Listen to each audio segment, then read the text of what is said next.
ചെങ്കടലിൽ മുങ്ങിയ കണ്ടെയ്നർ കപ്പലിൽ നിന്നുള്ള എണ്ണച്ചോർച്ച പ്രതികരിക്കാൻ പൂർണ്ണ സജ്ജമായി ഇന്ത്യൻ കോസ്റ്റ് ഗാർഡ്. കപ്പൽ മുങ്ങി മണിക്കൂറുകൾക്കുള്ളിൽ ICG കപ്പലുകളും ഡോർണിയർ വിമാനവും പ്രദേശത്ത് നിരീക്ഷണം നടത്തി എണ്ണപ്പാളി കണ്ടെത്തുകയും ബാധിത മേഖലയിൽ ഉടനീളം എണ്ണച്ചോർച്ച തടയാനുള്ള മുൻകരുതലുകൾ സ്വീകരിക്കുകയും ചെയ്തു.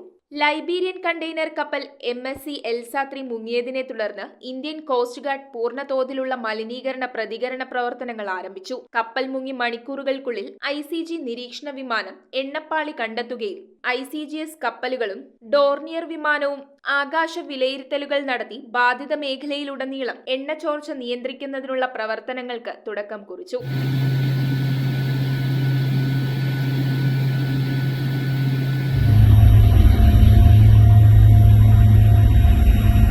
എണ്ണച്ചോർച്ചയുണ്ടായാൽ രണ്ടു തരത്തിലാണ് അത് കടൽ വെള്ളത്തിൽ വ്യാപിക്കുന്നത്.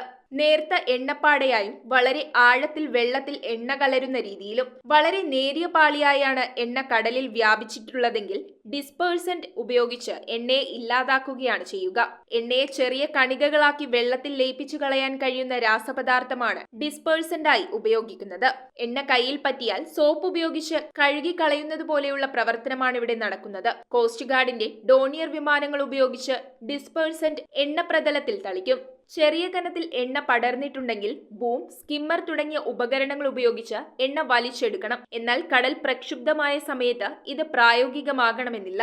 വെള്ളത്തിൽ പൊങ്ങിക്കിടക്കുന്ന കനം കുറഞ്ഞ നീളമുള്ള പൈപ്പ് പോലുള്ള ഉപകരണമാണ് ബൂം. ഇത് എണ്ണപ്പാടകൾക്ക് ചുറ്റും വിരിച്ച് എണ്ണപ്പാടകൾ അകലേക്ക് വ്യാപിക്കാതെ ഒരു ഭാഗത്തേക്ക് ഒതുക്കുന്നു. അതിനുശേഷം സ്കിമ്മർ എന്ന ഉപകരണം ഉപയോഗിച്ച് എണ്ണ വലിച്ചെടുത്ത് കപ്പലുകളിലെ വീപ്പകളിൽ ശേഖരിക്കും. ഇതിൽ ചിലപ്പോൾ വെള്ളവും കലരാം. ഇത് മലിന എണ്ണ കൈകാര്യം ചെയ്യുന്ന റിഫൈനറികളിൽ കൊണ്ടുപോയി റീസൈക്കിൾ ചെയ്തെടുക്കും. തീരരക്ഷാസേന, കപ്പൽശാല, പോർട്ട് ട്രസ്റ്റ് തുടങ്ങിയവയുടെ നേതൃത്വത്തിലാണ് പ്രവർത്തനം. വലിയ തോതിൽ എണ്ണ പടർന്നിട്ടുണ്ടെങ്കിൽ ഇത് തീരത്തെത്താനുള്ള സാധ്യതയുണ്ട്. ചാക്കുകളിൽ അറക്കപ്പൊടി നിറച്ച് അത് തീരത്ത് നിരത്തിയാണ് തീരത്തടിയുന്ന എണ്ണ ശേഖരിക്കുന്നത്.